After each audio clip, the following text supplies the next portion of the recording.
being here together, everybody. And also a shout out to every Israelite camp out there. Every Israelite school out there, all across the world. That's right. Every Israelite. She's HaShar. Every Israelite out there, you know, so we're going to be fair. All right, so we're going to move right along. So this is coming home, cleaning up the mind. All right. Move the stand up the way. Okay, I got you, King. Yeah, because I do get aggressive and crazy, right? So, but we gonna, you know, be calm, praise the Lord. So it's all right. So a lot of people are under the impression that when we speak, that we're speaking from the terms of the white man. White man made this up, this, that, and the Africa, so on and so forth. But we're gonna clean up the minds of our people to understand that here in the shores of America, a matter of fact, throughout the Americas, that you are Hebrew Israelites. The so-called black man, woman, and child, so-called Hispanic man, woman, and child. Okay? And our people are going to find this out as time is revealed more and more. But we're going to move on and see what this word says. Come on, read it. Let's go. I'm going to talk about read. I think I'm in the street. See, that's read on. All right. You got that, brother? You got it. Read that. Right? Yeah. Good. Therefore, shalt thou enemies, Salah, therefore, shalt thou serve thine enemies, which the Lord shall send against thee in hunger, and in thirst, and in nakedness, and in want of all things. And he shall put a yoke of iron upon thy neck, until he have destroyed thee. So now when you check this out, we know, and everybody in here know, being Israelites, that this is speaking about our people. This was a past prophecy.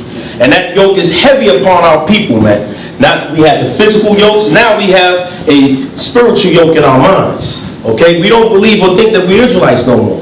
We Kemites and other things. We faggots, we everything, we rappers, we all these things. But we're going to see how heavy is on us. Go ahead, brother. Move on so we can see. Alright? Just go through these scriptures nice and slow. Okay, so it's the prophecy. Go here, it says, thy sons and thy daughters shall be given unto another people, and thine eyes shall look and fail with longing for them all the day long, and there, come on.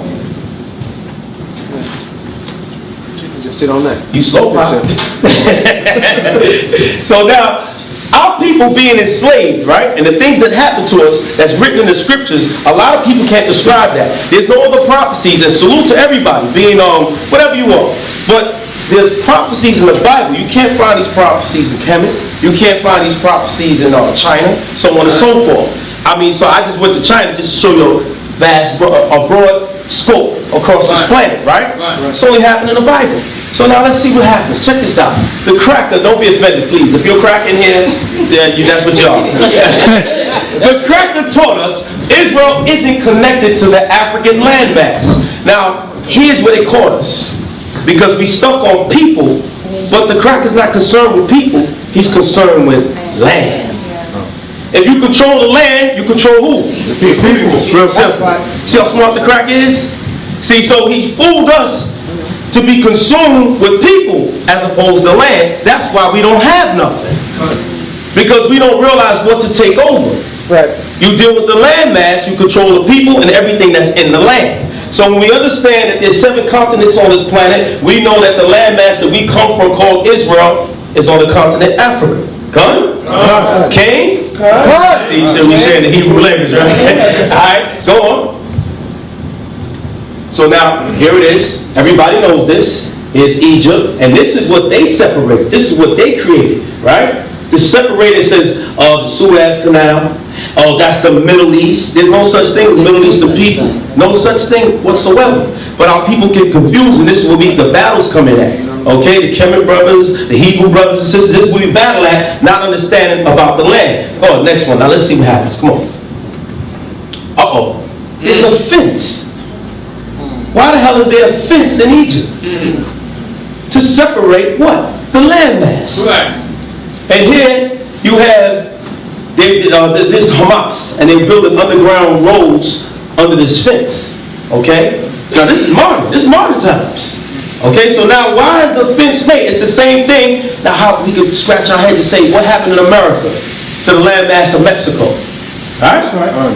Isn't there a fence there? Yeah. To separate it. To separate what? The people.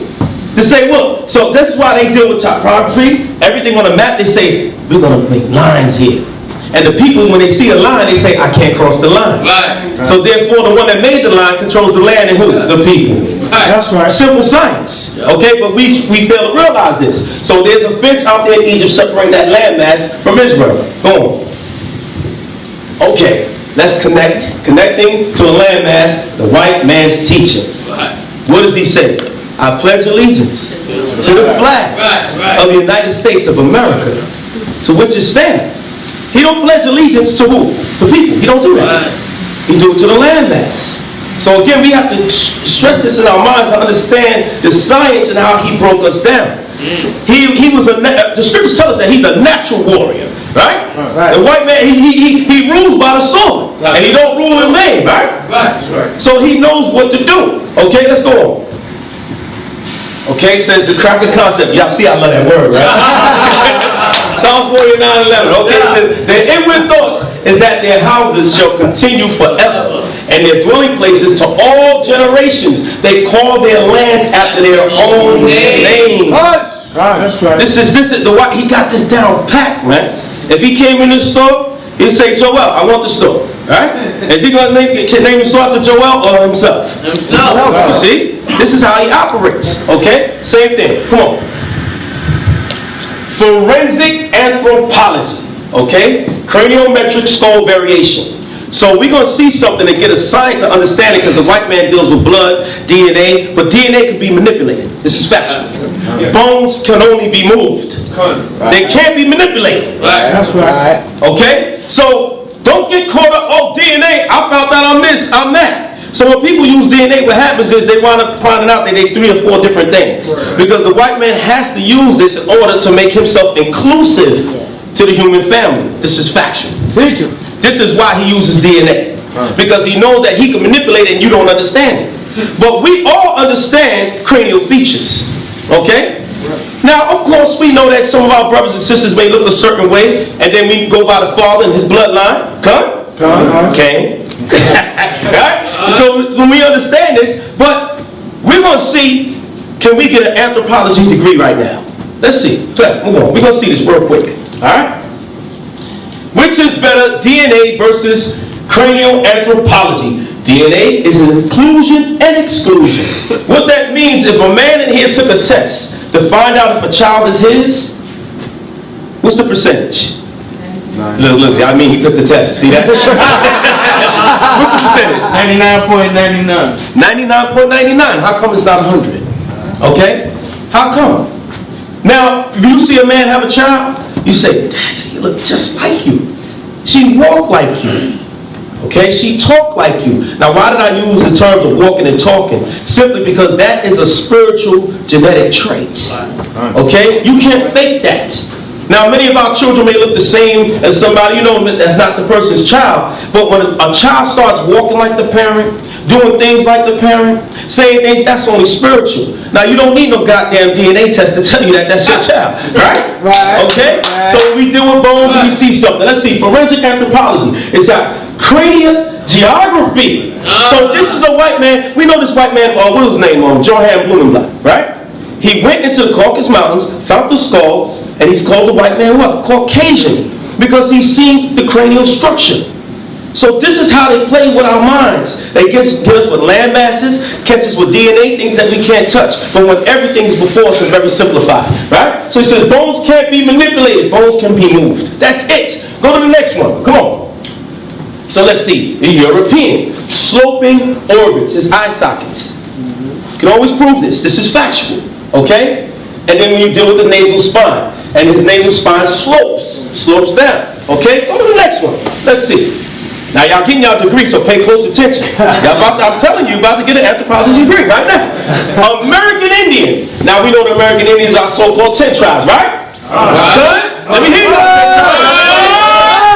Because you know they trying to come at y'all. They trying to come at y'all now. Let's see. So they have the rounded orbits, right? Okay, and the flared nasal openings. This is facts. You can find it on any one of our brothers and sisters, right? Now go to the next slide. Let's see. Okay, so we have what? The smooth and depressed. The prognathism is the teeth that's coming forward, the gum line. You can easily tell it's the gum line coming up, right? So now, you got the smooth slope line and the opening. Now let's see if you get your degree. Go to the next slide. Let's see who this is. Now I'm asking y'all, raise your hand. Who is this? The white man. No, I'm just asking y'all. Why do you say it's a white man? Let me ask you over here, brother. Who's that? He look worse than Wayne. Huh? Why do you say it's the white man? Come on up here, brother. Come on up here, man. We inclusive. Let's go. Why do you say it's the white man? He's on trial. White man because of the nose cavity. Nose cavity? Yeah. Okay, so it's a sloping organ, right? Yeah. That's what you're saying? Okay, let's see if he's right. Go. Let's see if he's right. The answer is European. Let's get that man a hand. Get that man a hand. It's easy. It's easy. Okay? But the white man wants you to think it's hard because he goes into a lab with DNA. You can't get your behind in a lab. Right. Think about this. You suck your blood, you do what you do, you send it to the lab, they send it back. How do you know that's you? How do you know it's yours? Right. It's ridiculous, man. Right. Okay? We got to wake up. Go to the next slide. Come on. Neolithic period. Because many donut head brothers out there, okay, y'all done heard them, the Kelly brothers, yeah, talk about you. They said what? Y'all wasn't around. You came around the Iron Age, right? This is the Stone Age period. Right. So let's see if we was right? In Mesopotamia and Egypt, no, Egypt is said to be circa 3000 BC as developed settlement. Come on, go to the next one. Let's see. Where are we? Here we go. The Natufians, so-called black people in the Palestinian Levant region during the Neolithic period. I thought we wasn't there. I thought we wasn't there. Y'all gotta clap it up for that, man. Come on, man. I thought we wasn't there. I thought we wasn't there. Here we go, right here. Okay? So when you understand this, they found skulls. They found bones in this region. The Natufians. We were in that land. Okay? During the Stone Age period. Don't bring that Iron Age garbage here. Okay? Go on, man. Come on. Here we go. The Natufian. Remember, you took the test. So you're all anthropologists here. Look at the orbital. Right there. Whose is it? That's not a Europeans. It's not a Europeans. It's not a Europeans. And here's where they found the Levant corridor region over here. It's not a Europeans. Okay? So we got to wake up and understand how they operate. Go to the next one, man. Here we go. Note the cranial features again. White, black. Now these came from those regions. They found them in those regions. This is why we go in there and showing you these skulls. Okay, this is where they came from. Okay, go. Here we go. Now view the nose duct of the ancient Natufian. There it goes again, showing you that duct. These are 8 ancient Hebrew Israelites that went under different names. Remember, don't ever get caught up in the name Hebrew and Israel. This is why they try to catch us. They try to open the Bible and say, Israelites, you wasn't there, because they used the word Israel. And we get caught because we argue with them the name Israel. You can't argue that name. Okay? We know that that name came later, in the later period. Right. Okay? So we know that our forefathers was under a different title. And check that out. The name Israel is nothing but a title anyway. Okay? A title that was given from a higher power when he wrestled the angel. Okay? So we understand that. Never argue with anybody about the name Israel, because then we'll get caught in history. And this is factual. So we deal with history based upon our people. Where did Moses come from? Come on, man. You brothers are smart. Where did Moses come from? Huh? I'm asking you, brother. Come on. Seriously, where did Moses come from? Egypt. Huh? Well, before that, where Moses came from, and now where did Abraham come from? Huh? Now he came from where? Mesopotamia. He came from Mesopotamia, right? Mesopotamia. That's our forefather, right? Now, if you go in the Apocrypha, you'll find that in the Apocrypha. They tell you in the Apocrypha where we came from, where our forefather came from. So never argue the name Israel. It's dumb. It's simplistic. We've always been here. Okay? Come? Let's give Most High hand for that, man. All right. Oh, we got to do something in the Apocrypha. He came from that land and it kills him. Kills him straight away. Go on, Lord. Here we go. Remember, oh, I love that word. Remember, crackers can manipulate DNA, but they can't manipulate bones. Now, of course, this word, you never use this word Asian, because they like to catch us here with this name here. This name came later during the Greek period. This was a Greek name, actually, okay, when they use the word Asian. So never try to use, don't be careful of using that, because people catch you up. Say, wait a minute, Asiatic? That was a label that the Greeks put on later, all right? So we'll move on, come on. Now here we go. The black Mesopotamians in medieval times. Most of the available depictions. Matter of fact, we ain't even got to go there. Skip this, man. Skip this. Skip this. Skip this. We ain't gonna go there. Continue. The pre-dynastic, first dynastic, the royal tombs. Thanks to such glosses and consistency of representation throughout the Old Kingdom, we may describe the typical Asiatic man of the early 3rd millennium BC as bearded and with long braided hair confined by a fillet and falling behind the ears. Just like this brother. Come here, come on up here, brother. Come on up here. Come on, you. Come on up here. Come on up here. Come this way, this way. Come this way. Come this way. Come on. We tried before, my. Watch out. Good question. Now here's the funny part. Now notice what it said, right? Bearded, right? With long braided right hair, confined by a fillet, falling behind the what? Behind the ears. It just so happens that the brother had his hair like this. Now he come from Daniela's camp, so you know I ain't telling. Look, brother, braid your hair. See that? You see? So it's there. So see how the Messiah is? Come on, I can't give him a hand. Give him a hand. Give him a hand. All right. So this is how our people, certain looks that we had on the. Go on, Lord. Come on. All right, let's move on. Let's move on because of time. Now, again, the Levant region. So when we see this, okay, again, we were there. Don't let them lie to us, okay, and don't fall for it. Go on, Lord, come on. Now, here we go. Cranial measurements prove Israelites were so-called black people. Now, this was an actual study that they had. Okay, the vertical breadth, okay, was the strongest indicator of climatic adaptation, so on and so forth. But let's just get to the numbers. Watch this. Here's the populations, here's the skulls that they found in that region, the same region we talked about in the Levant. Now here's the skulls. Okay, Norwegian. No, thank you, brother. Appreciate it. Now watch this. Here's the size of the skull. Now, who watches CSI? Right here. I'm glad y'all do it. Yes, sir. But I bet some of you brothers watch Atlanta Housewives and all that.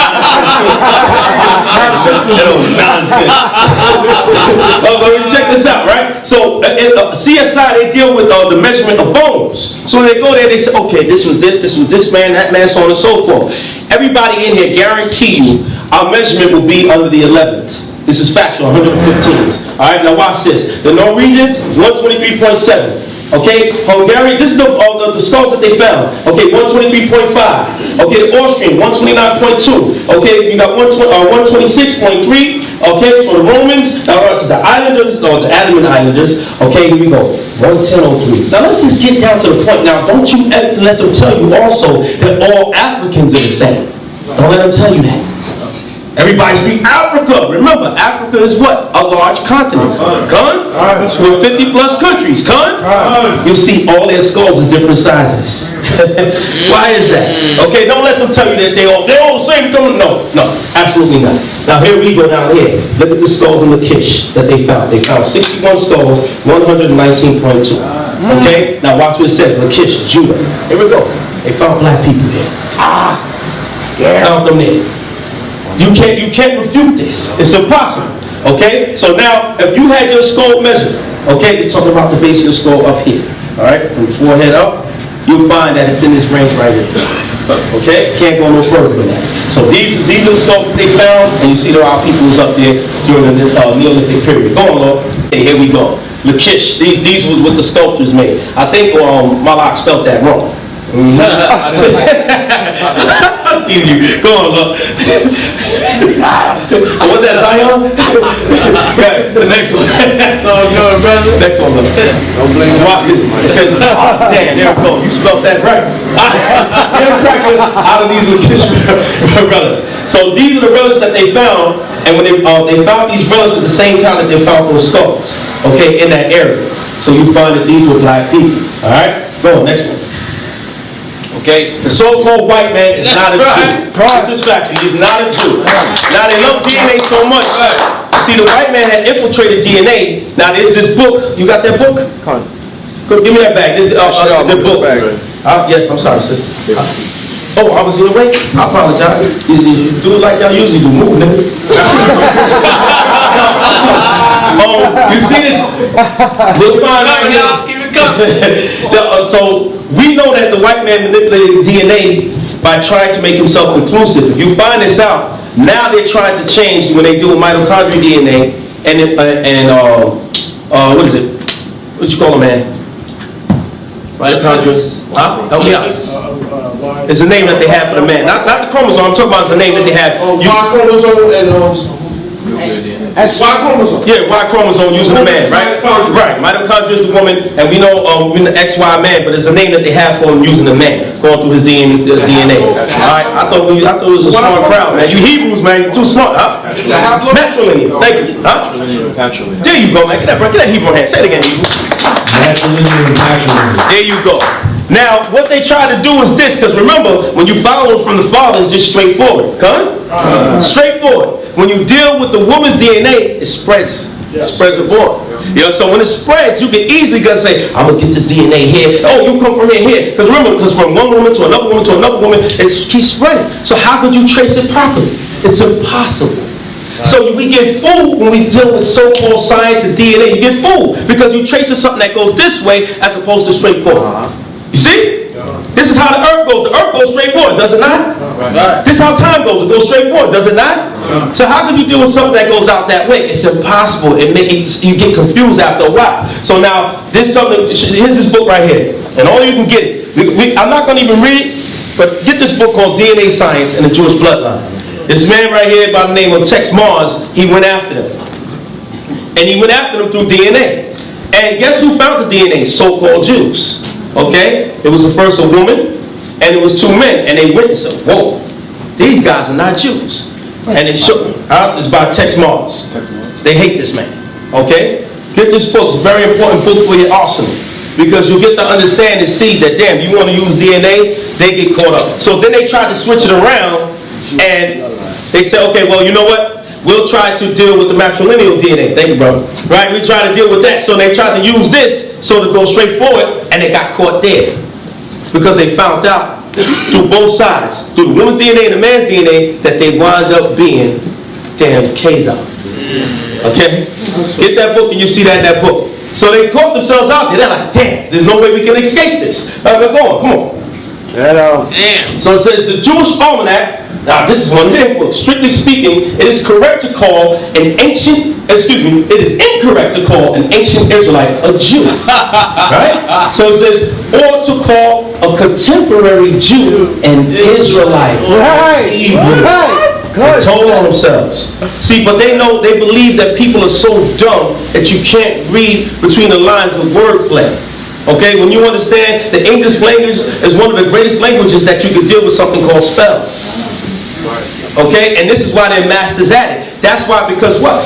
The English language is derived from older languages. And this is why they use more words to comprise one sentence or greetings.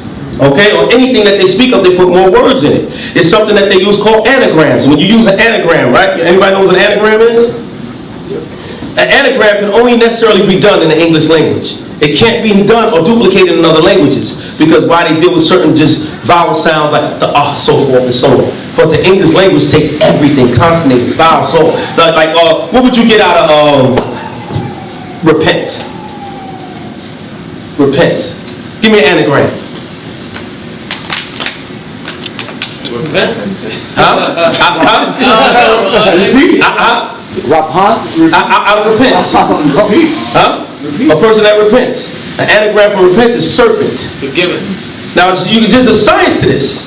Because why? Serpent, sin, and so forth and so on. So you change it around. So that's what the English language. That's just one anagram. Alright? But we're going to move on just to show you whatever how a white man deals with words and flip it up, but he tells you the truth right before your eyes. Just like when you read a calendar, he also tells you the truth. How so? By telling you October, but we know in Spanish, October, what? October means 8. Right? But then what month in the Gregorian calendar, what month is it? They said the 10th month, right? Right? December, decade, 10, right? Switch it up. See, he puts it in your face, but it's up to us to unravel the mystery. That's how he works. Okay? Go ahead. The Encyclopedia Americana. Okay, 1985. It tells you the same thing, who they are, the Khazars, so on and so forth. Go ahead. Just keep going. Alright, because we're going to keep doing it. Here we go. The 15th edition. Same thing, who they are. Alright, in the middle of the turn. Y'all know it. I ain't got to read it. Y'all just get that. Move on. Everybody wants. I know, what's today? Sunday, right? I know she wants to go watch around the house. I'm teasing. Alright, Encyclopedia Americana, 1985. Same thing. Move on. They're showing you, and all these different encyclopedias that they have this information, who they are. Move on. Okay, move on. Second, okay, here we go. University, okay. Come on, move on, move on. Move on. Move on. See, we just put all these encyclopedias say the same damn thing who these people are. And these are their books. Move on. Move on. That's Arthur Koestler, we know that. But that man Tex Mars, he backs Arthur Koestler up. Matter of fact, there's another book that we have, and y'all get it, it's called Abraham's Chosen People DNA. He backs that up, okay? And they go into DNA and showing who our people are through there and so forth, and showing who his people are not. But move on. The Zionist connection, move on. Same thing, now they go through the blood. Now the maps of the Khazars, move on. Move on. I don't even want to look at that. Clear your mind. Okay, so now here we go. Now we're going to get a better understanding. So we just went through anthropology, understanding through bone structure, where they found the city of Lachish. We went through the Stone Age way back, so on and so forth. Go ahead, Lord. Now let's prove we are the true chosen children of Yah through the crackers of, crackers' own admission. All right, here we go. Go ahead, Lord. The word, okay? Hosea 8:1. Set the trumpet to thy mouth. He shall come as an eagle against the house of Yah, because they have transgressed my covenant. Speaking about us, because we transgressed the covenant, right? And trespassed against my law. Okay? Go ahead. Let's see. For wheresoever the carcass is, there will the eagles be gathered together. Anytime I need to read it, just go. All right, go. Here we go. Look at this, the Romans. They were the first ones that did this, and started this, because they did the institution of slavery hardcore on us. Okay? Anybody know what this symbol is? Anybody? There you go. HaShar symbol.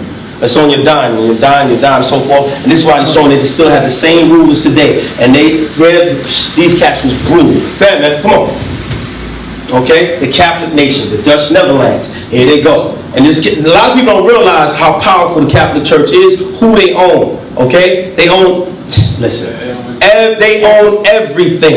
And I did hear Dodo Egg say, that guy's crazy, HaShar, but what about the Jews? The Jews are... You're going to see who owns the damn Jews. Right. Okay? The Great Britain, United Kingdom, they all go. Keep on. Come on. You see their crown. And this crown is actually the Pope's crown. Okay? The Pope's crest. Okay? Spain, Luxembourg, Germany. Come on. Go ahead. The Catholic nation of Portugal. You have the same setup. Now, a lot of people don't even realize when you look at these castles, this was supposed to represent the old Vatican castle in Portugal. Come on, go. Okay? Here we go. Catholic nation, France, America. We know what America did. Y'all know the 13 strategies. Y'all know the conspiracy theories. Y'all know all of that, right? Okay, keep going. The Catholic Germany, Austria. They're using the eagle. Come on. Here we go. Egyptologists can't prove they are Kemites. We can prove we are Israelites through the Bible and history. Come on, go. Okay? What is the true identity of the slaves? The truth behind slavery. We heard what slavery was all about, the transatlantic trade slave, right? What is it about? What did they say it was about? Black folks got stolen from Africa and brought to America. That's the vague general story, right? Right. But mainly gold, things of that nature, correct? Right? They was doing it for that. It's garbage. It's a lie. Go ahead. Go ahead. Go ahead. Go ahead. Okay? And thou shalt become an astonishment, a proverb and a byword among all nations, whither the Lord shall lead thee. What am I? Who am I? Come on. Let's see what he said. The crackers stole our history for a reason. History is a people's memory, and without a memory, man is demoted to the lower animal. Wow. Right. That's crazy. This is what Malcolm said. Remember, when Malcolm came back from Mecca, remember he was assassinated? You know the reasons why they say so forth and so on, but it's deeper reasons. And remember in the speeches when he said that you're going to hear men speaking in the streets out there in America? To the chosen people. Remember that? Right. Okay. We're going to see. All right. A people without knowledge of their past history, origin, and culture is like a tree without roots. Marcus Garvey. Come on. Go. Here we go. We were all taught about the transatlantic slave trade. Here's a trade over here in South America. They went here to grab this. This is what they actually try to show people in history books, right? Go to the next one.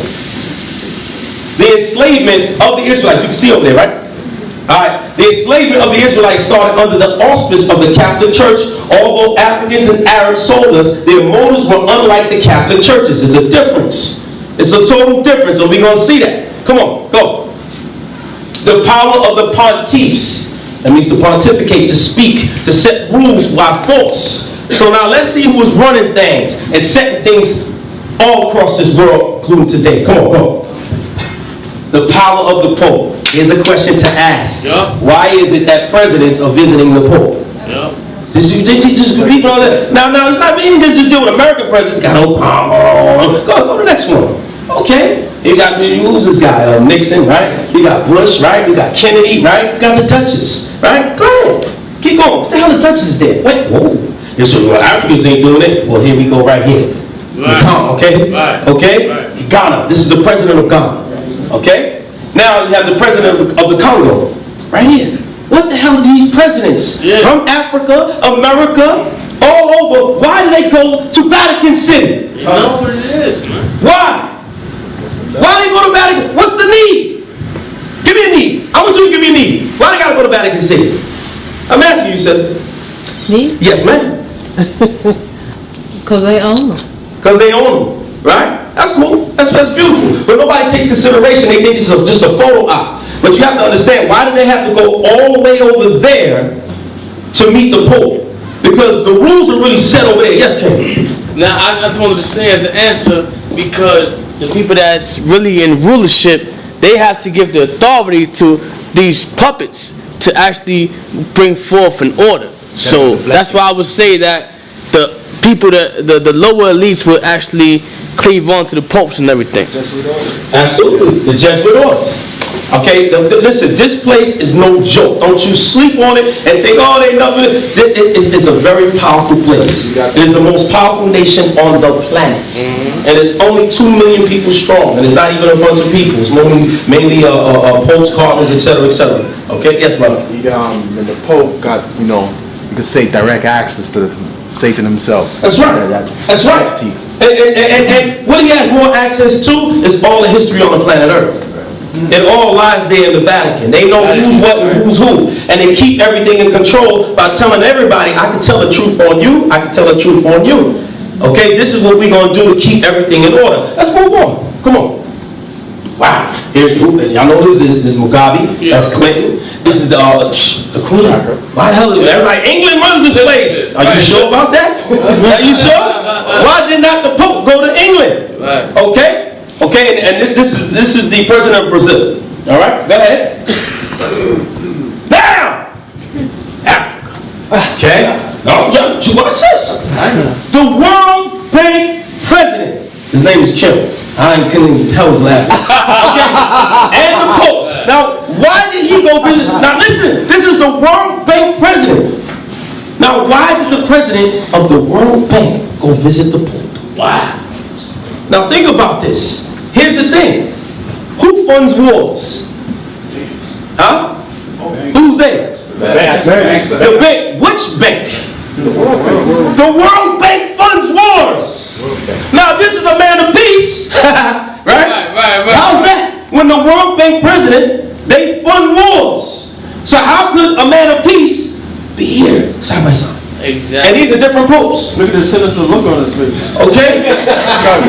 Now, a lot of people fail to realize this is serious business, man. You have to ask yourself, why is he there? There's no need for him there. He don't belong there. Right. But there's a bigger thing going on. They say, look, this is what's going to happen here. This is what's going to go on over here. And they make sure that these people get these orders by greeting them. These are damn ceremonies that are seen before our eyes. When you go visit a pope, when you go visit him, it's an actual ritual. And they let the world know who's in control. Because in ancient times, everybody had to go see who? The king. Right. And the people acknowledge that, wow, the king acknowledged these people. So this is what's being shown to the world. We think it's just a photo op, but it's bigger than that. Okay? Now notice, they funded this, they talk about Africa. Who's building up Africa right now? The what? China. Chinese.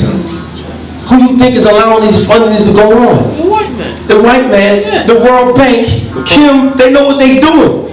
They know this is a bigger plan, but everybody, you see, where the blood man at? It's bigger than what you think, man. Go on to the next one. Right.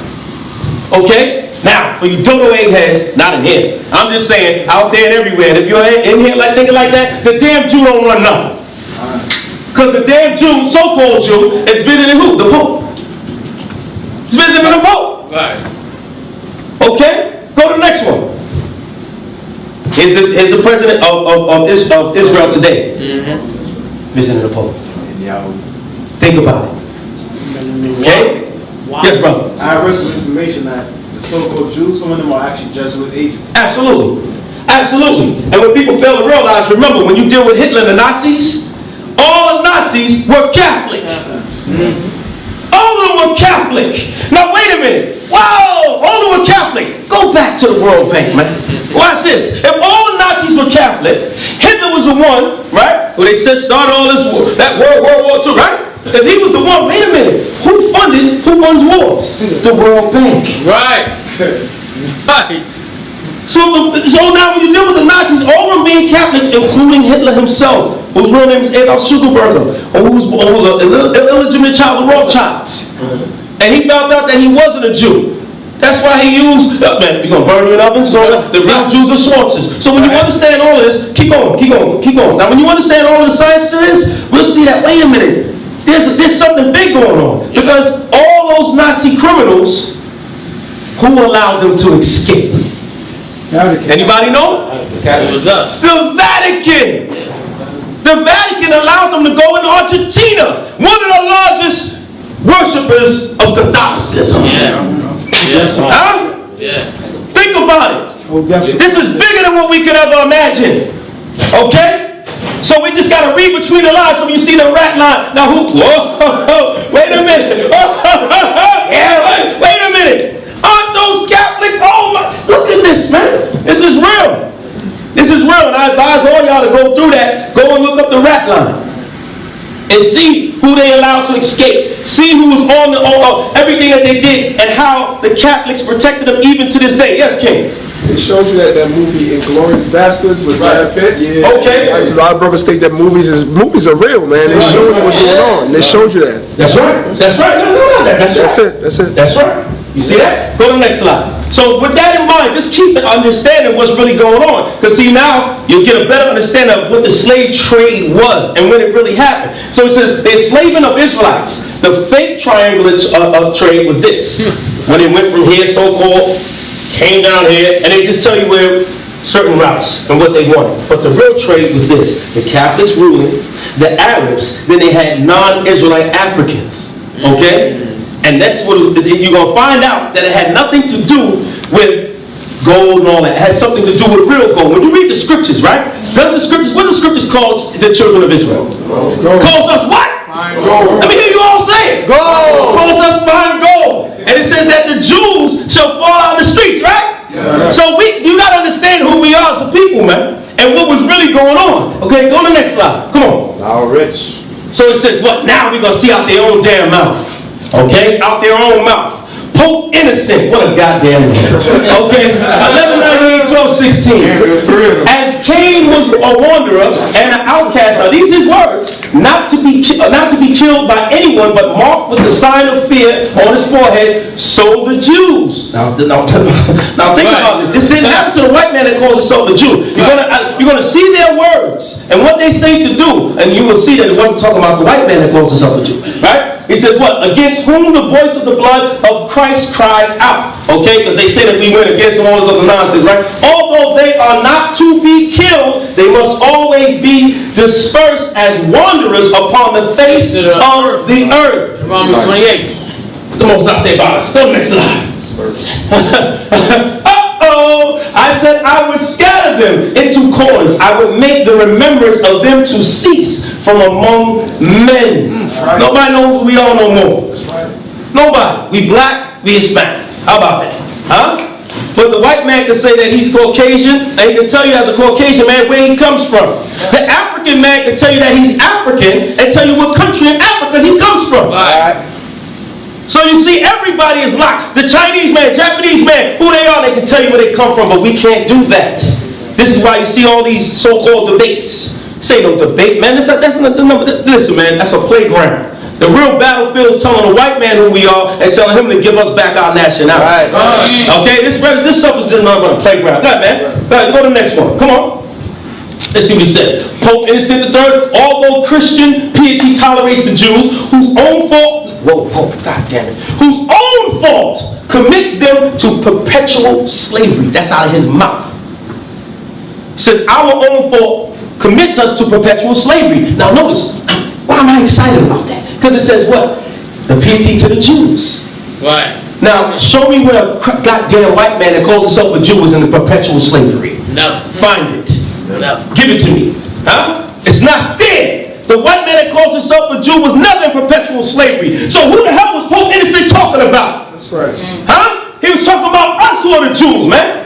We read that again. Although Christian piety tolerates the Jews whose own fault, meaning us going against the law, statutes, commandments of the Heavenly Father, commits them to perpetual slavery and allows them to continue with us. Now they put in parentheses, even though the Moors will not tolerate them.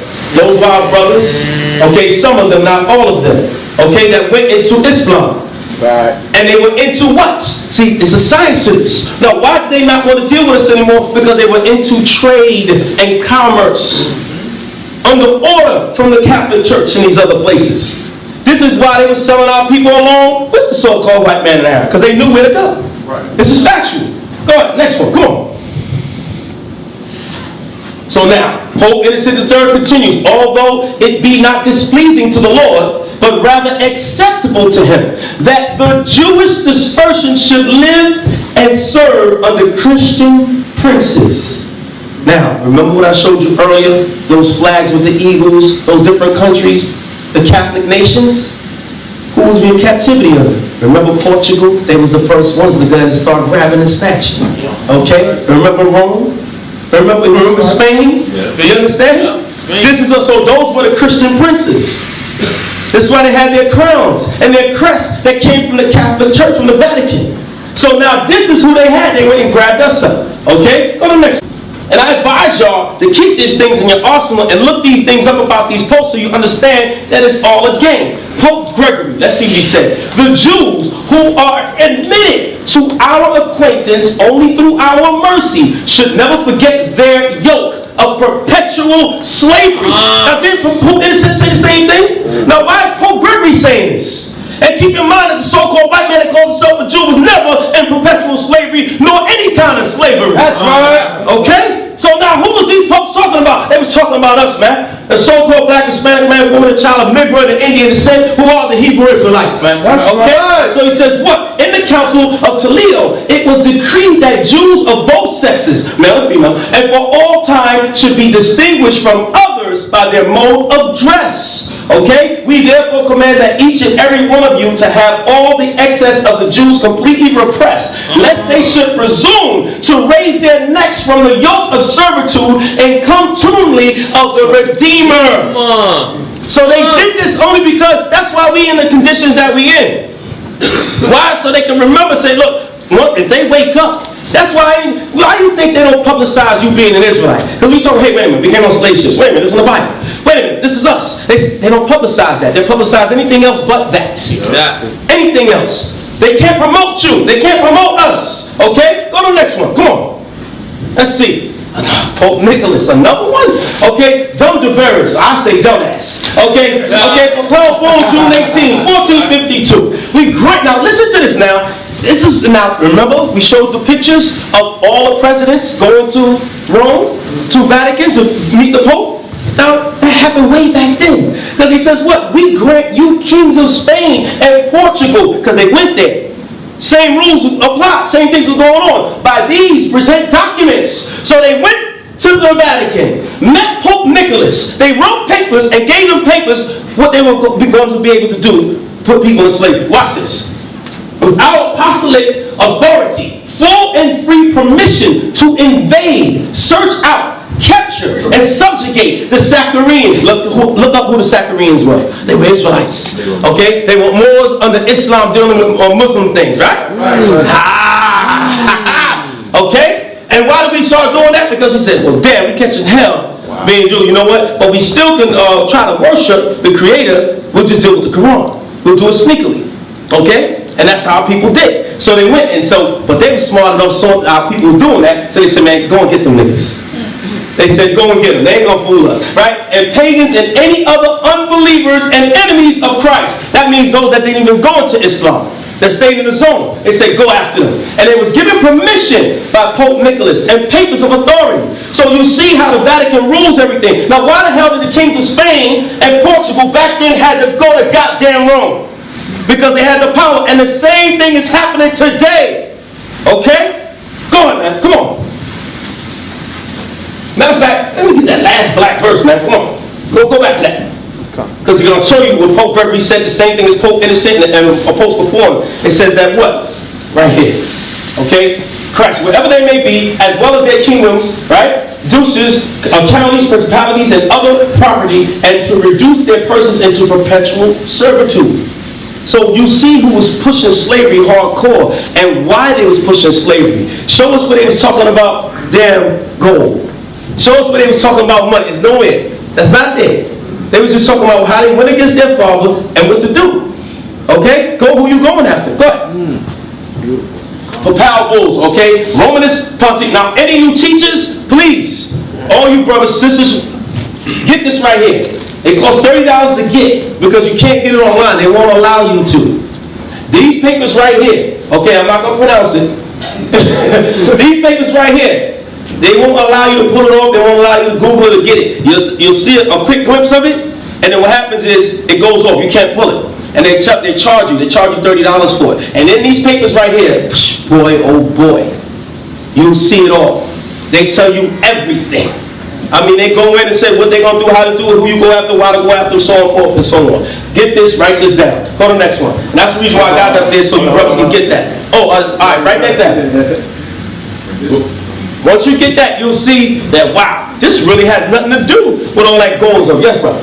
It correlates with Diana's breakdown with why King James didn't Absolutely. power even to stop the slavery. Absolutely. Right. And that's absolutely why you think me and Daniela work so strong. You know, that he was a superhero now. You know what? Because look, because we knew that he was going to deal with the King James subject. See, a lot of people, look, the brother has vast knowledge. So it's not just dealing with King James, it's just to wake you up and open your mind to get an understanding why you should understand how they hated King James. And they didn't want his book and so forth, people to deal with it. Because it was something bigger than that. And so he couldn't stop this guy. Come on, man, you can't stop that monster. Okay? All right, go on, come on.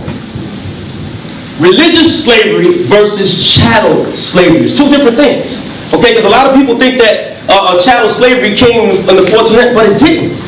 Okay, we'll find this out. Okay, because, 1441, now watch this. This was what the quest for gold. In 1441, start of European slave trading in Africa. The Portuguese captains, Antio Congabes, I can't pronounce it. Any of you 10 tribe brothers can pronounce that? I'm serious. Oh, thank you. Nuno Cristo, right? Captured 12 Africans in Cabo Branco, the modern Mauritania, and take them to Portugal as slaves. So now this is what dealing with gold. This was the Portuguese. That was their purpose, and that's why they got permission. But they knew who to kick out and excommunicate. Okay. So now in 1452, 18th of June, 1452. Watch this. It says Pope Nicholas issues Dum Tavares a bull authorizing Portuguese. That's what we read. Okay. Now in 1454. Pope Nicholas issues the Roman pontiffs a bull granting the Portuguese a perpetual monopoly in trade with Africa. So now they said, look, we're going to give you permission to go ahead to always be able to trade in Africa. Okay? The Vatican is no joke, man. Okay? So now watch this. So he says what? We trade with Africa. Nevertheless, Spanish traders begin to bring slaves from Africa to Spain because they wanted to get on the market. So they started battling the Portuguese. They said, well, we got to do what we got to do. That's what we read earlier. Remember they gave the letter to the Portuguese and the Spaniards? Gave it to them, go do what you got to do. So now let's see chattel slavery. In 1562, Great Britain joins the slave trade. 1641, slavery is officially legalized in America in the state of Massachusetts. Slaves are recognized as property. There's a difference. Don't ever get caught up in the 1400s. When they went to get out from the 10 tribes, what they did, they said it could be good because we know there's gold over there. So the thing was to remove the people so they could take over the land. That's what that was. So then they said, wait a minute, this could be marketable as far as using the people. And that's where you get the chattel slavery from. Good. understanding the facts. For 110 years prior to the initiation of chattel slavery, slaves was targeted based upon who they were. Israelites. It was who they were. It wasn't anything else. Slaves were plucked from the original Trail of Tears from kingdoms along the west side of Africa down into the interior. These are places that was inhabited by Israelites, and a remnant still remains today. Okay? So you wasn't slaves because of anything else but who you are. The shining light of the Most High, the apple of his eye, the children of Israel. We are not being oppressed in the ghettos today because of anything else but who we are. Hebrew Israelites. When you start to understand that, it becomes a greater knowledge of who you are from the heart, and who you tell people, wait a minute, being an Israelite is something special. Why the hell they want to put us down? Why? Who are we? Because they know once we open up and get the power of the Most High upon us, it's a wrap. Forget the fight. Because remember, the Most High talking about giving spiritual power. You see what I'm saying? On a different level. Alright? Go on to the next one. Come on. Spain. Portugal had a head start, okay, on Spain in terms of the time in which Spain entered into the African slave trade. The Spanish entered into the slave trade, what the hell? In 1462. 1476, Carlos de Valera and Castile in Spain brings back 400 slaves from Africa. Move on. Okay, here we go. This decree is something special. 1492. Notice we all start here, right? Yeah. Now right. Now see that? Yeah? Everything got a vibration on it, man. I'll tell you. That's why we was in there, man, upset. Oh, what the hell? It was that name on us. You know? It was a 1492 expulsion. Now, this is crazy, man. This is when they said, well, wait, and this is the white man got slick. This is how he tried to cling on, okay, to our nationality and therefore our power, because we knew the banking system, so on and so forth, and they were able to snatch everything from there. Go to the next one. Here we go.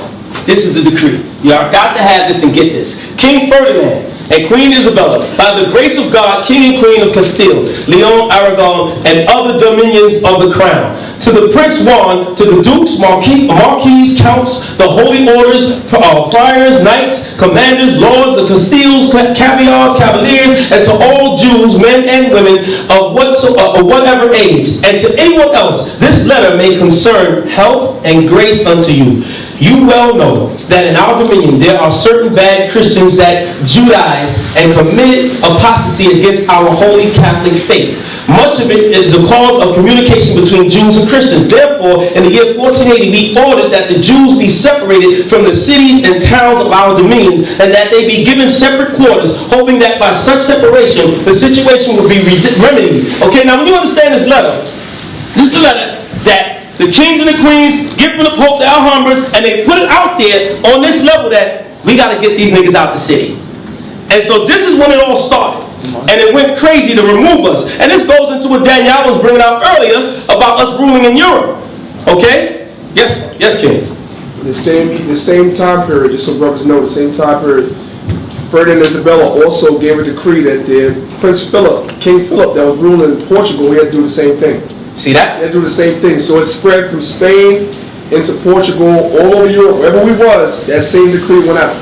See that? So it's time, yes. Also, Alhambra come from the Spanish word from Spain, which means red one, from Grenada, Spain. See that? See? So that we know who he's speaking of. He said the red one. So now we understand this. This was a science that they broke it down and how they was going to go after us, man, and start excommunicating us out of cities. Go to the next one. Come on. Okay, the description of Jews in England. Wow, see how the Most High work? Danielle was bringing it. It's the Most High thing, right? It says Charles' treatment of Jews in his realm was consistent with the tolerance he expressed in the Declaration of Breda. London Jews no longer having to disguise themselves or hide their wealth. This was us now. Okay, it says gather each Sabbath in the rickety first floor synagogue in its Creek Lane. Their place in society was endorsed by John Greenhub, a prominent Christian who, having visited the synagogue in April 1662, observed in a letter of friend. Watch this. When I was in the synagogue, I counted about 100 Jews, all merchants. Not one merchant person of them. Most were rich in apparel, with various jewels glittering. God damn it. So they are the richest jewelers of any. They are generally black and may be distinguished from Spaniards Spaniards or native Greeks? Come on, man. Come on, man. They are generally black and may be distinguished from Spaniards or native Greeks. Come on, man. Damn, I need that's like. Come on, man. Come on. See that in English, so, and it tell you how, and we had to hide. Why we had to hide? Because those letters that was put forth, like, go after them, man. So, because, you know, when we start rising up, the Vatican start talking. We got to smash these niggas. We got to put these blacks and Hispanics down again. And because why? The decree from back then for Pope Innocent and all of them said, we don't want them to lift up from that yoke. Okay? Go to the next one. Come on. And this is where you can get that from. Jewish Pirates of the Caribbean. Okay? Now that's a good book because it goes into the Moors, so on and so forth, everything in there. It's a powerful book, man. Alright? And that a lot of people on those shores. Okay, the Spanish go watch this. In 2nd January of 1492, the Moors town. We're gonna move this, we're gonna move that, we're gonna move that. Come on. Because these are other decrees, and you find out. So now let's see what this Dominican friar, okay, and Catholic priest, okay, Bartolomé de la Casa. He wrote extensively of the horrible conditions of the American Indians under Spanish rule, constantly pleading for peaceful and humane relations with them. Ironically, this great and sincere humanitarian convinced that the fast disappearing Arawak Indians could not physically tolerate the hard labor expected by the Spanish, recommended the importation of African slaves to do the hard labor. De la Casa believed that the Africans were constitutionally more fit for hard labor than were the American Indians. Thus, he was importantly, though indirectly, responsible for the growth of one of the humanity's greatest horrors, black slavery in the New World. So you see that our brothers, they were connected, but this is labels that they start putting in there later, African, Indian. Yes, brother? He's the one who brought the Haitians over. Right. De la Casa is the one that brought the Haitians. Hardcore, hard body. All right, I forgot that tidbit. Go ahead. And you see what they did to the Haitians. That's why they've been oppressed the most, basically, because of course they were the priests of the Heavenly Father, and they went off, and they got to keep them down because they still can obtain that power through the Father. This is why they still do the practice of voodoo. All right, now watch this. If we were Jews, okay. Off the coast of West Africa, Port Judah or Fort Judah. Let's see. Here it is right here. Do y'all remember that Portugal flag in the beginning? They went and set it up. Remember that flag we showed earlier? Here's the same flag when they went to set it up. And they go, Fort de el Judah. There it is right there. Now, why the hell would they have this? Now you say, Mose de Historia de Judah. It's Judah. Now why the hell would they have a Fort Judah if they wasn't getting Jews? You understand? They could have Fort something else. Okay? So here it is right there, and there's the port right there. You can look this up yourself better. And that's the very port where they took them through. Okay? Go to the next one. Some say Oda, when translated, means help, because some people will tell you that. The Europeans identified it as Judah. Let's see why. Come on. Here's the map. England, Holland, and Denmark. H. Moll 1729 used the Dutch term Fida. It translates to Judah. Now here's the maps that they use, man. All right? How about that, Reggie? Yeah, I'm coming for you, Reggie. Don't escape, Reggie. All right, here we go. So now when you see the Gold Coast, it was called Negro land. But in the Gold Coast and Negro land, why do you have the words Judah? Don't go, come on, man.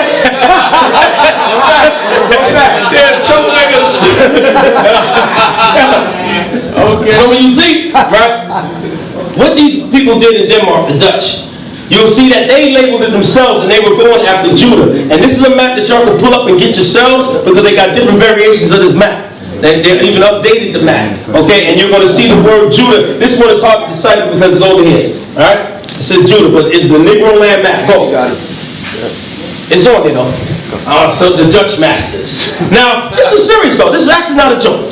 Now, when you understand this, even in smoking weed, this comes from high up. Again, go back to the Vatican. Remember, they was dealing with tobacco, right? Remember, they was the ones that allowed people to go into chattel slavery, right? So when you understand this, it's a bigger science than people believe, even when you started smoking, man.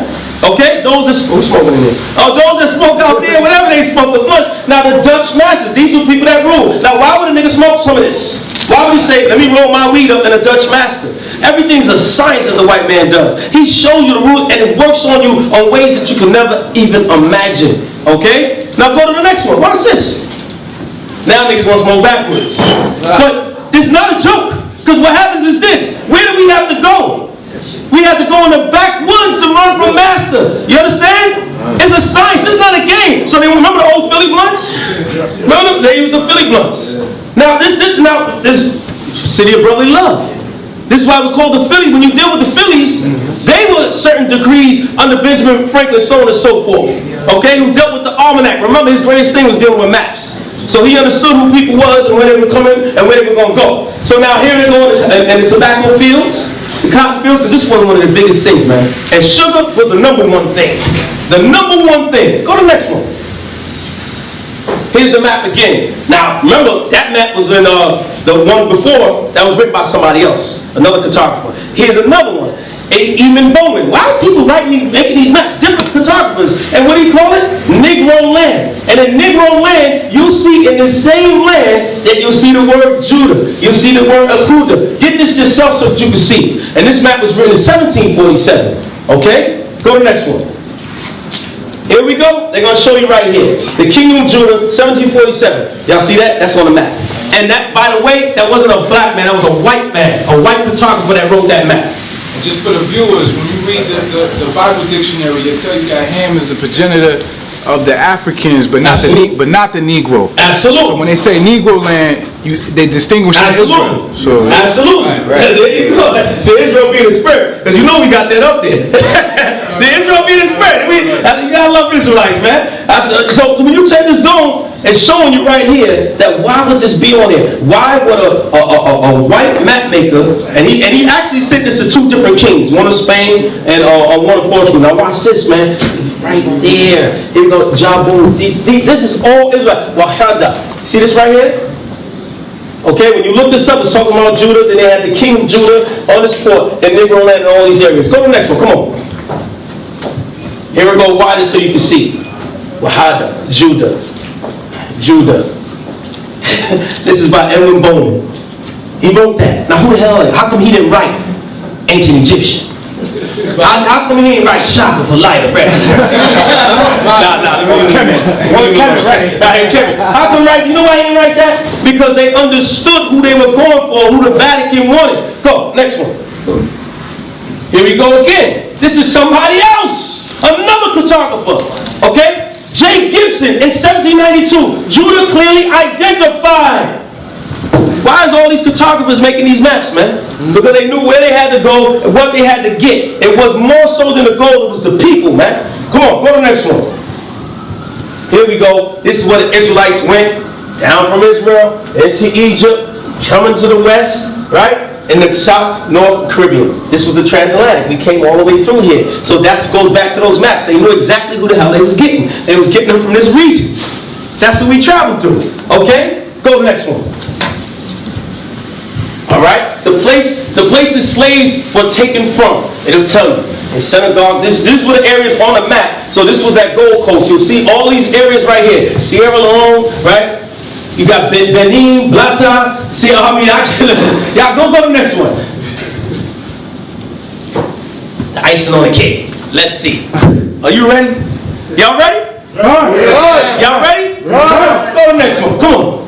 Now, every university, this is a black college, okay? Black researchers, okay? The Methodist Episcopal Church founded Emory College in 1836 in the small Georgia town of Oxford. The founders named the town for the school's prestigious British cousin and named the school for a bishop who dreamed of an American education that molded character as well as the mind. The little school struggled for decades and finally began to prosper in the late 1800s. By 1914, the Methodist Church was looking to create a university in the South, and Emory College was looking to expand. If you look this up, it's a black college of research. Okay? Now let's see what they got. Come on.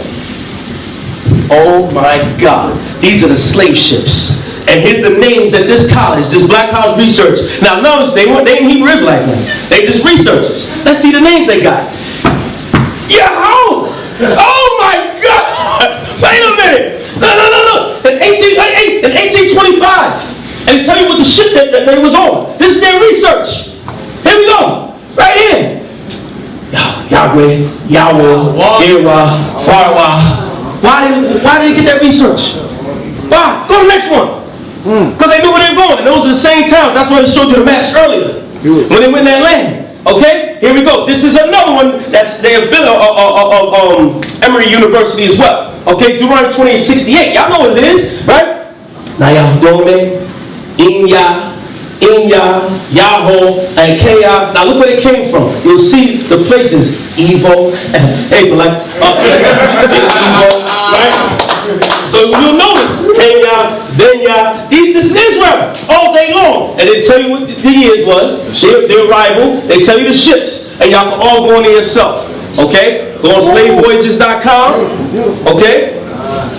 And slavevoyages.org, I'm sorry. And then African/origins. And type in any name. Matter of fact, you can also type in, just to show you, now we're going to show you something, because most niggas will tell you this, and Reggie, because they'll tell you this, this was the Jews, and the Jews named them. Now, we know that that's dumb and ridiculous, because the so-called Jew today, they don't use the Most High's name. Right. That's right. That's right. They say it's their Nephilim name, so they'll say Shem, or they'll leave spaces. So when we understand that, we know that they didn't name them this. And they will beat the name out of you when you came over here. Right. Correct? Right. So now when you understand this, y'all can look this up on your own. Type in the word Allah.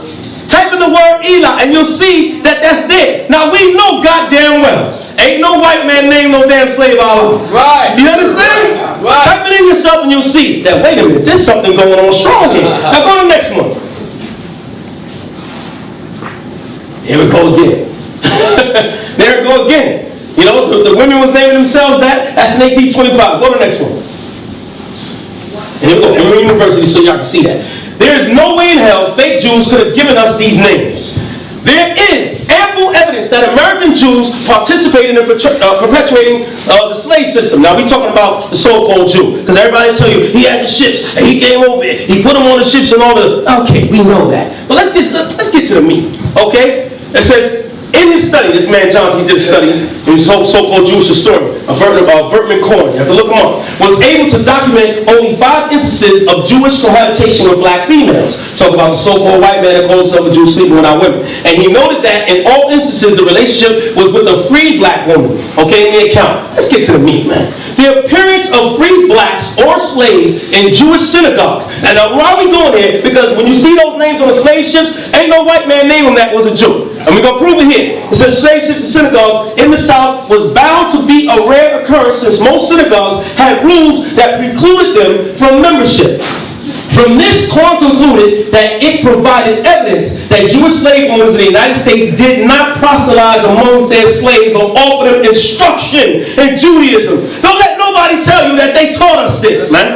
That's right. Don't let them tell you this. Now they went in research. Now let's see his own quote. He says this: it would seem to negate the contention that present-day Negroes who regard themselves as Jews and descended from slave owners of Jewish matters. This guy said that's ridiculous. You can't say that these people that call themselves Jews was taught by the white man. Why? Because they wasn't even allowed to go in synagogues as slaves. So don't let nobody tell you that, because that didn't happen. Go to the next one. Okay, Yahweh, and Ahaya is also one of the names that the Heavenly Father used as well. Absolutely. Absolutely. Alright, go ahead, go. Okay, now see, crackers tell you again. Now remember, the Zondervans, they were atheists. Right. This is factual. They were just researchers. Now atheists don't give a damn about none of this. So let's see what the atheists said. Go. The identity. Here we go. Ham, Zondervan. Okay, the youngest son of Noah, born probably about 96 years before the flood. And one of the 8 persons to live through the flood, he became the progenitor of the dark races, not the Negroes, but the Egyptians, Ethiopians, Libyans, and Canaanites. Why is this purposeful? Because you understand that when you go way back, they knew who they was getting out of the interiors of Africa. They knew it. In the Negro lands, they wasn't grabbing. You got a question, bro? Yeah. When you mentioned that they got with Hebrew women, that's the reason they go through the mother, not the father. Absolutely. Absolutely. That's why the white man does that. And because you sleep with our women and you say, look, I'm a Jew, because of the mother, which is ridiculous. All right? So now, when you go into the Negro dictionary, let's see the word in Negro dictionary. Watch this. It says what? Now, plural, anthropology, no longer in technical use. A member of the peoples traditionally classified as the Negro race, especially those who originate in sub-Saharan Africa. That's us. So it's telling you who they use that word for. That's why you want to map Negro land. It says overuse, often offensive, a black person, adjective, anthropology, no longer in technical use, relating to a characteristic of one tradition, so on and so forth. But keep in mind this right here. Okay, when you look that up, they tell you who that word was really for. And you go back to the whole structure that you're breaking down. Right, it goes right back to it. They know. So all this breaks down to a science. It's not sloppy. They want to say, let's just go get the gold, grab the people, make them slaves. Hell no. They knew who they wanted. Keep going. Encyclopedia, the term Negro derived from the Spanish, as we know, and Latin words meaning black, Negro, Niger, may be applied to a large portion of mankind, but it is more strictly confined to certain peoples and tribes of Central Africa. Remember we went to Interior, Negro land? Where's that? Central Africa. They tell you, who said this? The goddamn Catholic Church. So that's when you see the zone of land when it says not the Negroes, they know who the Negro is. But Negroes don't know who they are. Man. Okay, so now it says what? It says it is more strictly confined to certain peoples and tribes of Central Africa, ended descendants in various parts of the world. Okay, go on, next one, come on, man. Acts 13 and 1. Now there were in the church that was at Antioch certain prophets and teachers of Barnabas and Simon that was called Niger. Come on, man. They know. They know. Go ahead, next one, man. Come on. Here we go. Negro. We know what happened. We know who instituted. Why? So now you get to understand it wasn't necessarily a thing that you would think of race. It had everything to do with you were as a people. When I say you as a people, a nation of people. Not a regular people, the nation of Israel. Okay, so now when you see Negroes, you get to understand why they stripped the names off and just threw that label on there. So we got to confuse them all the way down to the last compound. So now we call ourselves everything else but who we are as Israelites. So that's the purpose of it when you start understanding and going back where it came from. Go to the next one, come on. Next one. Next one. Okay?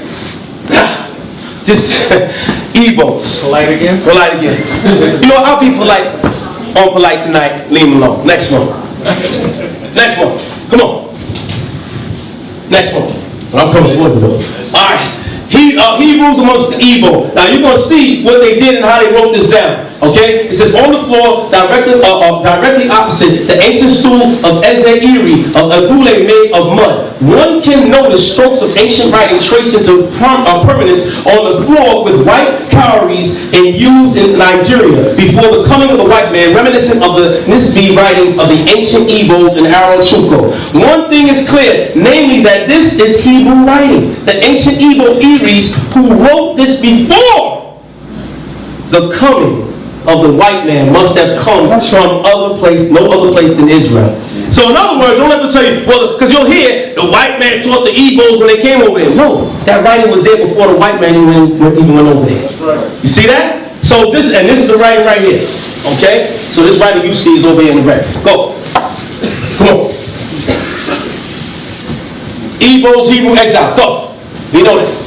Come on. Here we go. It's a perennial. Keep going. Keep going. Keep going. Keep going. Keep going. Let everybody watch all the shows they got to watch. Oh man. Keep going. Keep going. We're gonna close out. Here's what we're gonna close out on. Go to the next one. Just to get to the point, so we can enjoy. What is it again? African, what is it? Alright, the progenitors of the Black Power movement. A lot of people get mad at this. Okay, y'all can get this book, because this book will tell you about this. A lot of people get mad when we say this. A lot of people. But this is not we're making up. If you read the history about what happened, these people will tell you that we were progenitors of the Black Power movement. This is factual. Now, this was a researcher that couldn't understand why were so many black and Hispanics call themselves Israelites. And they couldn't understand it. So what they had to study it. It's Chicago University, by the way. And his name is Landon. When he did the study, he said, wait a minute, this is impossible, but there's a lot of proof behind it. And he went through all of the history of Israelites coming from the land of Israel all the way here in the Americas and how he set things up. And then they found out that we were one of the ones to start black power. Now let's see. Once black Jews had established the basis for their legitimacy, some historic link with the ancient Israelites or the black Jews of Ethiopia, and had found their future hopes to be realized in the millennial eschatology, other things within the movement began to emerge. Black pride, black solidarity, black business, and in some cases black power, black separateness, and black supremacy all sprung up within various black Jewish groups and were expressed in different ways. This form of cultural black nationalism, one which is expressed in a divine identity, a newfound sense of purpose, and a belief that one's own destiny lies within the bounds of one's historical struggle, has proved to be much more important in American history than the number of black Jewish participants that laid its foundation. They tell you how important this is because he knew the ties going back to the Catholic Church. So it blew his mind. He said, man, it's more important even than the members. The world need to know. That's what he's trying to put out there. As will be pointed out later, in this work, the rhetoric and practices of the early black Jews became an emulated model that gave rise to various forms of black Islam, especially the Moorish divine movement of Prophet Noble Ali, and the creation of the nation of Islam, the black Muslims, by Elijah Muhammad. This was research. This has nothing to do, this is what a man researched from Chicago University. These movements were clearly patterned on the thought process and practices developed by early black Jews. Even later, the rhetoric of many black nationalists in the United States during the Civil Rights era. A veritable flowering of black nationalism had little of originality not already stated and put into practice by early black Jewish leaders. Okay? Given link between black oppression and black nationalism, it is not surprising that there was a great resurgence in the black community of black Judaism, and the movement spread enormously during the Civil Rights era. Within the historical context, as the leader in the development of organized cultural black nationalism, black Judaism should be viewed as one of the most important social movements in African American history, and as a result, one of the more important social movements in American history, man. That's right. That's right. That's what they say. And the book is by a man, Landing, by Chicago University Press. It's called Judaism. What is that book? Got it over here? Y'all got it? Y'all got it? No, right? All right, so it's by Landing. I'll text brothers, give y'all the number, the book and everything. Yes, brother. I was saying too, a lot of people understand, like a lot of the Hebrew Israelites is bigger than here in Chicago. Absolutely. A lot of the Hebrew Israelites out there, like Martin Luther King, all them dudes, they came from us. A lot of people don't want to accept that. You got history telling you that this is where these people came from. Absolutely. They just broke off and did their own thing, this Africanism and all that other crap. They didn't believe in that. Absolutely. And a lot of people take fault with that and get upset at that, but that is the actual truth. You know, when you go back into Marcus Garvey's movement, you see Hebrew Israelites there. Noble Drew Ali's Hebrew Israelites there. Any movement, you'll see that. So, you know, it's not a bragging thing, it's just what it is. Why? Because our culture from what we took had nothing to do with separating us from those movements itself. But it was Hebrew Israelites saying, yo, let's stand. And so these movements came about from that pattern. You see? So this is actual research that they did. And that's also, give me the final call. And go to the next slide when you do that. Go to the next slide. Now y'all remember this? Because we have a brother, an esteemed scholar by the name of Reggie. And he said that if you go to these books, right, that Farrakhan did, you know, the relationship between blacks and Jews. Remember, when they speak about these books and the Jews' relationship with our people, it goes, what? It doesn't go before that chattel slavery. You understand? It's a difference. Because this deals after chattel slavery. It's two different things. So when you deal with that, you go, and you have a tune to it. But let's see what Farrakhan said out of his own mouth. Go to the next slide at the same time while I'm looking for this. First page. Huh? First page, yeah. You sure? Come. All right. Yeah, that's it. Okay, so let's see what Farrakhan said. He said he exposed the truth. He said blacks are true. He said blacks are the true children of Israel. It's out of his mouth. This is a quote. Okay. He says we are the choice of God. The Honorable Elijah Muhammad said that the Almighty God Allah revealed to him that the black people of America are the real children of Israel, and we are the choice of God. that came unto us. That's his own quote. That's his own quote. That's his own quote. That's his own quote. Now we're going to close out the answer the question session. Keep on the pictures. Any questions? No, I know you. Yes, bro. So the cards they adopted the racism, the prejudice we were experiencing in Europe, and said that was us, that was them. That's right. But those writing shows that it was talking about slavery. That's right. And there's no history to the cards that were in slavery in Europe at all. Right. So That's right. So that's That's powerful. right. That's right. None whatsoever. And so we just be proud of being an Israelite. It's a tough journey and a tough walk. The Most High made it that way, and it is what it is. Yes, brother.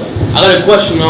Just basically, as the Hebrew Israelite community, what would be the solution to the problems that we have in the community as blacks and Hispanics? What would be the foundation, the outline that we should follow to actually save our people in the community from all this gang banging and violence and everything? What would be the outline and solution to our problem dealing with that in our community? That's a powerful question. Get a brother hand for that question. That's right. And what we fail to realize is right there. It said come back to his laws, statutes, and commandments. If we look at the time, going to the time of the Maccabees, remember, they woke up and said, yo, let's go back to our law, man. And they went and gathered everybody around and wanted to get back to that, and they was able to rise up from their condition and go ahead and get the temple rebuilt and everything else. So that's the vibration that we got to come back under. These laws will save us. It's real easy. It's easy. Love your brothers, you love yourself. Gang violence will end in a minute. Your brother won't sleep with another man's wife, this, that, and the other. We respect. I mean, it's actual simple math. It's not complicated. And thank the Most High that we're the ones with a codified law in order to see, okay, this is how you act, this is what you do. I don't care where you go.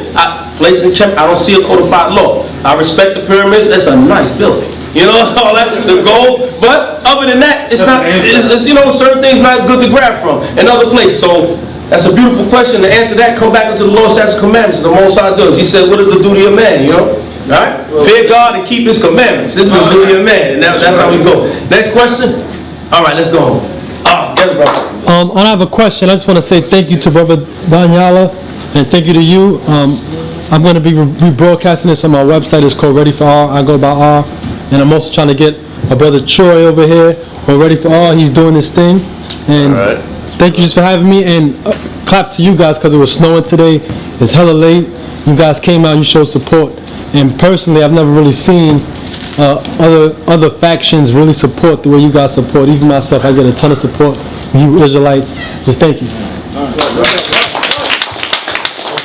Come get us,